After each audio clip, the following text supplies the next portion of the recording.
No início da década de 1970, o país foi invadido por uma poesia revoltada, anárquica. Caminhando contra o vento da moda, o poeta Antônio Carlos Sequim se lança de maneira mais consequente e olha o mundo com uma visão crítica, mas também profundamente lírica. E é sobre essa poesia tão marcante que a gente conversa com Antônio Carlos Sequim. Na Dica de Leituras, a gente fala do mundo poético de Manuel Bandeira, ao analisar suas crônicas inéditas e a apresentação da poesia brasileira. O Leituras conversa agora com Antônio Carlos Sequim.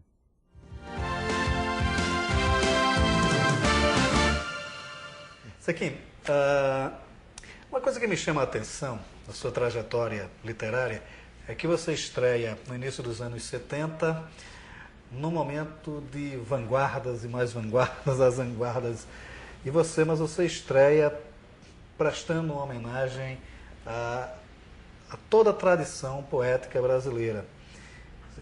De onde vem essa certa reverência à tradição poética? Bom, Maurício, em primeiro lugar, eu fico feliz de encontrar um leitor tão perspicaz quanto você, né?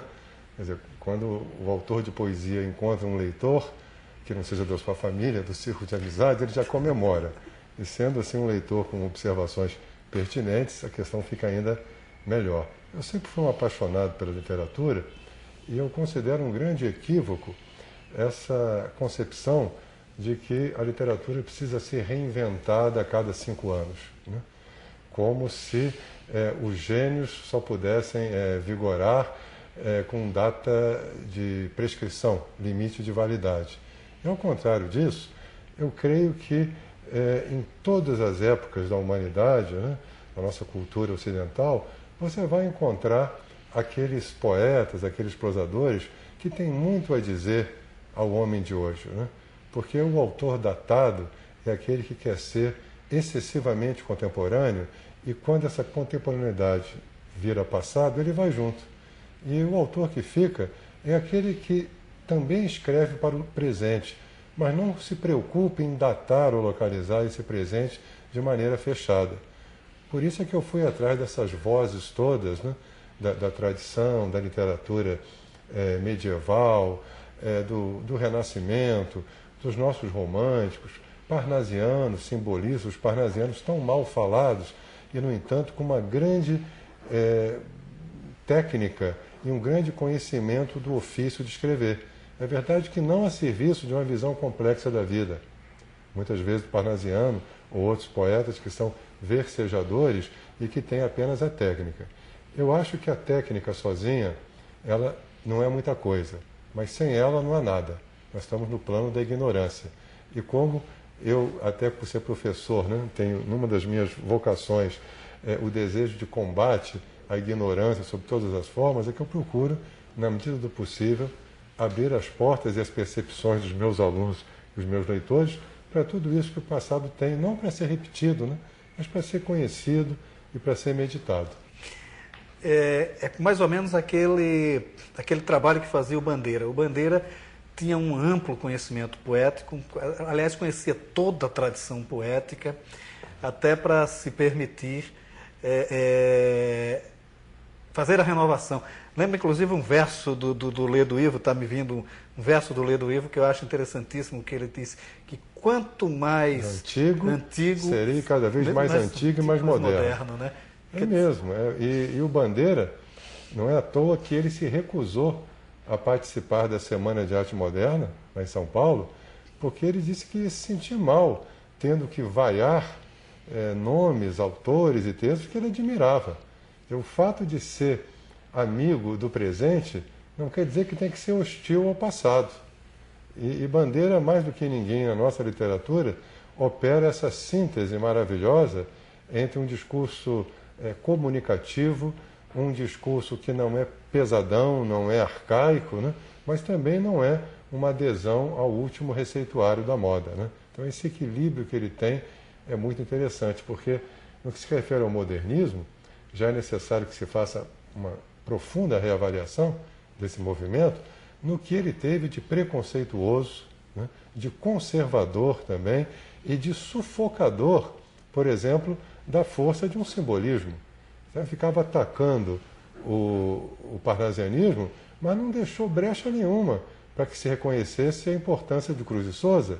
Ele pouco falou de Machado de Assis, que é aquela ideia de cercear a literatura para que esse movimento fosse tido como inaugural, ainda que a preço, né, de cometer essas barbaridades, né, de má avaliação e de boicote ao que nós tínhamos de melhor antes de 1922, que é muita coisa boa, né?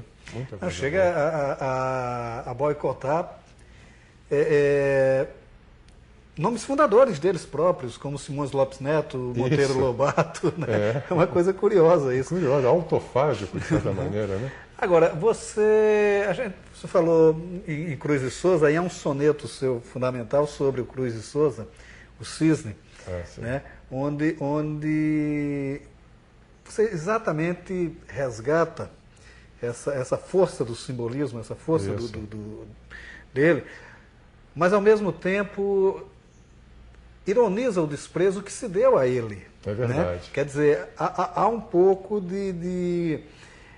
é um poema de reverência, mas que acaba com uma irreverência, não a figura do Cruz de Souza, mas a figura da forma como ele foi tratado. Né? Exatamente. Quer dizer, essa ambiguidade também da sua poesia. Então, quando eu procuro visitar esse passado, nem sempre é com reverência, ou pelo menos, se há uma reverência, ela pode ser crítica também. Esse texto, até que por acaso, estou vendo também, a nossa sensibilidade se afina, porque é um dos que eu mais gostei de ter escrito, né? Esse soneto, ele narra um combate entre o Parnaso e o simbolismo.